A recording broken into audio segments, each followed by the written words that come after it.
Hello. आज हम लोग पढ़ेंगे लेसन 8 सुभाषित रत्नानी। ठीक है। यहाँ पर कहा गया है कि भाषासु मुख्या मधुरा दिव्या गीर्वाण भारती तस्या ही मधुरम काव्यम तस्मादपि सुभाषितम। बच्चों, जैसे कि इसका संदर्भ लिखा जाता है, पहले श्लोक के पहले जो संदर्भ लिखते हैं उस तरह से ही संदर्भ इसका लिख लेंगे, उसके बाद श्लोक का अनुवाद करेंगे। भाषासु, भाषाओं में, सप्तमी विभक्ति यहाँ लगी है, बहुवचन। तो भाषाओं में मुख्य, मधुर, दिव्य का अर्थ है अलौकिक, गीर्वाण भारती, देववाणी संस्कृत है। तस्या ही मधुरम काव्यम, उससे भी अधिक मधुर उसका काव्य है। तस्मादपि सुभाषितम, और उससे भी मधुर उसके सुभाषितम का अर्थ है सुंदर उक्तियां हैं, सुंदर कथन हैं। भाषाओं में मुख्य, मधुर और अलौकिक देववाणी संस्कृत है, उससे भी अधिक मधुर उसका काव्य है, और उस काव्य से भी अधिक मधुर, तो काव्य और की संस्कृत अलग से नहीं दी है तो दोबारा काव्य लिखेंगे, उसको ब्रैकेट में कर देंगे। काव्य से भी अधिक मधुर उसके सुभाषित का अर्थ होता है सुंदर वचन है, सुंदर उक्तियां हैं। ठीक है। अब सेकंड श्लोक है, सुखार्थिनः कुतो विद्या, कुतो विद्यार्थिनः सुखम, सुखार्थी वा त्यजेत विद्या, विद्यार्थी वा त्यजेत सुखम। श्लोक का अनुवाद देखना है कि सुखार्थिनः मतलब सुख चाहने वाले को विद्या कहाँ है, कुतो विद्यार्थिनः सुखम, और विद्यार्थियों को सुख कहाँ है। ठीक है। यहाँ पर कहा गया है कि जो सुख की इच्छा रखते हैं वो उनको विद्या नहीं प्राप्त हो पाती है। और कुतो विद्यार्थिनः सुखम, और विद्यार्थी यदि सुख चाहते हैं तो वो कैसे विद्यार्थी हैं, तो विद्यार्थियों को सुख कहाँ है। सुखार्थी वा त्यजेत विद्याम, सुख चाहने वाले को विद्या का त्याग कर देना चाहिए। विद्यार्थी वा त्यजेत सुखम, और विद्यार्थियों को सुख का परित्याग कर देना चाहिए। जब सुख का परित्याग कर देते हैं तभी उन्हें ज्ञान की प्राप्ति होती है। अगला श्लोक है, जल बिंदु निपातेन क्रमशः पूर्यते घटः, सह हेतु सर्वविद्यानां धर्मस्य च धनस्य च। यहाँ कहा जा रहा है जल बिंदु निपातेन, जल की बूंदे, निपातेन का अर्थ है गिरना, क्रमशः का अर्थ होता है धीरे धीरे, पूर्णतः का अर्थ है भरना, और घटः का अर्थ है घड़ा। तो यहाँ पर श्लोक में कहा जा रहा है जल की एक एक बूंद गिरने से क्रमशः का अर्थ है धीरे धीरे घड़ा भर जाता है। सह हेतु सर्व विद्या नाम, यही कारण है सभी विद्याओं के, धर्म का और धन का, अर्थात यही कारण है कि धीरे धीरे धर्म के ज्ञान से, धर्म से चा धन से चा, कि सभी विद्याओं का जो धीरे धीरे ज्ञान होता है उससे शास्त्रों का ज्ञान होता है, और धीरे धीरे ही धन भी एकत्रित होता है। इसके बाद अगला है, काव्य शास्त्र विनोदेन कालो गच्छति धीमताम, व्यसनेन चा मूर्खाणाम निद्रया कलहेन वा। अगला है कि काव्य शास्त्र विनोदेन कालो गच्छति धीमताम। यहाँ पर कहा गया है कि धीमताम की जो बुद्धिमान है, बुद्धिमान व्यक्तियों का समय काव्य शास्त्र के विनोदेन में, काव्य शास्त्र के चर्चा करने में ही उनका समय, कालो का अर्थ होता है समय, गच्छति का अर्थ है जाता है।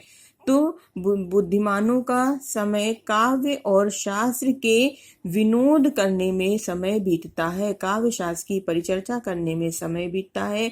व्यसनेन चा मूर्खाणाम निद्रया कलहेन्वा, और फिर आगे कहा जा रहा है कि और मूर्खों का समय, मूर्खाणाम मूर्खों का समय, व्यसनेन यानी बुरे शौक पूरे करने में, और निद्रा मतलब सोने में, और लड़ाई झगड़ा करने में व्यतीत होता है, बीतता है।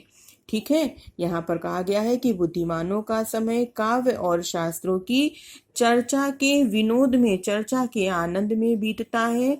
व्यतीत होता है। व्यसनेन च मूर्खाणाम, और मूर्खों का समय व्यसनेन बुरी इच्छाओं की पूर्ति में, बुरे शौक करने में, निद्रया मतलब सोने में, कलहेन और लड़ाई झगड़ा करने में व्यतीत भी होता है। अर्थ आ गया समझ में। अगला पढ़ा है, न चौरहार्यम न च राजहार्यम न भ्रातृभ्राज्यम न च भारकारी व्यये कृते वर्धते एवं नित्यम विद्याधनम सर्वधनम प्रधानम। यहाँ पर कहा गया है कि विद्या रूपी जो धन है वह सभी धनों में प्रधान होता है, क्योंकि न चौरहारम न च राजहारम की न चोर इसे आहार का अर्थ होता है चुरा सकता है, छीन सकता है, न चोर इसे छीन सकता है और चुरा सकता है, और न राजा ही, आहार मतलब राजा भी इसे नहीं छीन सकते। तो कहा गया है कि ना तो चोर इसे चुरा सकता है, ना राजा इस धन को छीन सकता है, न भ्रातृभाज्यम और ना ही भाई उसका बंटवारा कर सकता है, न चा भारकारी और ना ही यह धन जो है वो बोझ बनता है, अर्थात यह भार स्वरूप भी नहीं होता है। व्यय कृते वर्धते एवं नित्यम, ये व्यय करने पर, खर्च करने पर विद्या रूपी धन और भी अधिक बढ़ता है और निरंतर बढ़ता जाता है। नित्यम कि यह अन्य धनों के समान घटता नहीं है। व्यय करते वर्धत, यह व्यय करने, खर्च करने पर और भी अधिक बढ़ता है। इसलिए विद्या रूपी धन को, विद्या धन को सर्वधन प्रधान, सभी धनों में प्रधान कहा गया है। फिर नंबर 6 है, परोक्षे कार्य हंतारम प्रत्यक्षे प्रियवादिनम वर्जित तादृशम मित्रम विष्कुंभम पयोमुखम। यहाँ पर कहा गया है कि परोक्षे कार्य हंतारम, कि परोक्ष के मतलब होता है पीछे, कि जो परोक्ष की पीठ के पीछे जो कार्य को बिगाड़ने वाला है, हंतारम मतलब नष्ट करने वाला होता है। प्रत्यक्षी प्रियवादिनम, और प्रत्यक्ष में सामने जो है, जो प्रियवादिनम है, प्रिय बोलने वाला है।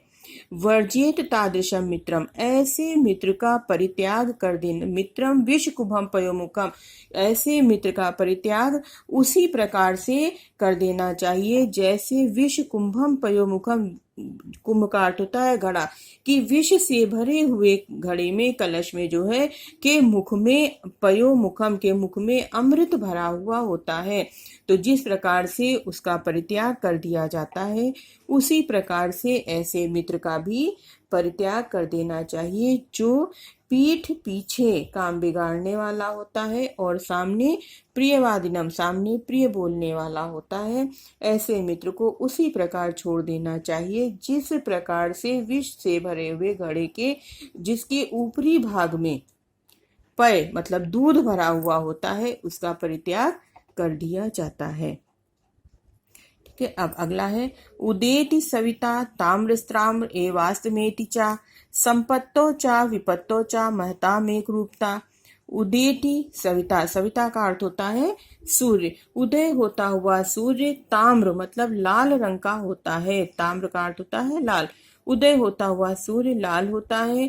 ताम्र एवास्तमेति चा, और अस्त होता हुआ सूर्य भी लाल रंग का ही होता है। चा माने और, तो और अस्त होता हुआ सूर्य भी लाल रंग का ही होता है।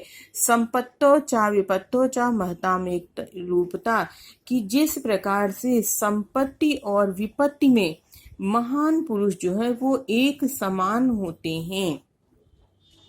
ठीक है, ये बात समझ में आ गई कि सूर्य उदित होते समय भी लाल रंग का ही होता है और अस्त होते समय भी वह लाल रंग का ही होता है। संपत्तोचा विपत्तोचा महताम एक रूपता, कि महापुरुष जो है वो संपत्ति में सुख के समय और विपत्ति दुख के समय में भी एक समान रहते हैं। अब इसके बाद अगला है, विद्या विवादाय धनम मदाय शक्ति परिशाम पर पीड़नाय खलस्य साधो विपरीत मेतज ज्ञानाय दानाय च रक्षणाय। यहाँ पर कहा गया है कि खलस्य मतलब यहाँ पर कहा गया है कि दुष्ट, खल का अर्थ होता है दुष्ट व्यक्ति। तो दुष्ट की विद्या विवाद के लिए, धन मद के लिए, घमंड करने के लिए, और शक्ति परेशान पर पीड़नाएं, और शक्ति दूसरों को पीड़ित करने के लिए होती है। दुष्ट की विद्या विवाद के लिए, धन मद के लिए, घमंड के लिए, शक्ति परेशान पर पीड़ना, परेशान का अर्थ है दूसरों को, तो शक्ति दूसरों को पीड़ित करने के लिए होती है। साधो विपरीत मेतज ज्ञानाय दानाय च रक्षणाय, इसके विपरीत साधो मतलब सज्जन पुरुषों की विद्या ज्ञान के लिए, धन दान के लिए, और शक्ति दूसरों की रक्षा के लिए होती है। बात समझ में आ गई कि इसके विपरीत साधो मतलब सज्जन पुरुषों की विद्या ज्ञान के लिए, धन दान के लिए, और शक्ति दूसरों की रक्षा करने के लिए होती है। ठीक है बच्चों, इस वाले वीडियो में इतना पढ़ाएंगे, फिर इसके बाद नेक्स्ट वीडियो में। ओके, थैंक यू बच्चों।